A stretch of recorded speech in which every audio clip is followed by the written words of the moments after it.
బాల్క సుమన్ అనే నేను శాసనసభ సభ్యునిగా ఎన్నికైనందున శాసనం ద్వారా నిర్మితమైన భారత రాజ్యాంగం పట్ల నిజమైన విశ్వాసం విధేయత చూపుతానని, భారతదేశ సార్వభౌమాధికారాన్ని సమగ్రతను కాపాడుతానని, నేను స్వీకరించబోయే కర్తవ్యాన్ని శ్రద్ధాశక్తులతో నిర్వహిస్తానని దైవసాక్షిగా ప్రమాణం చేస్తున్నాను.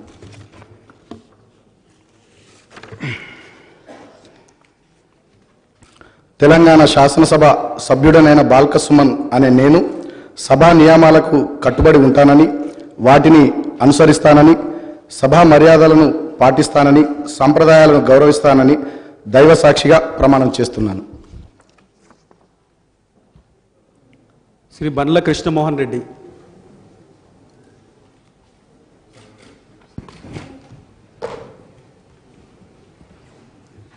బండ్ల కృష్ణమోహన్ రెడ్డి నేను శాసన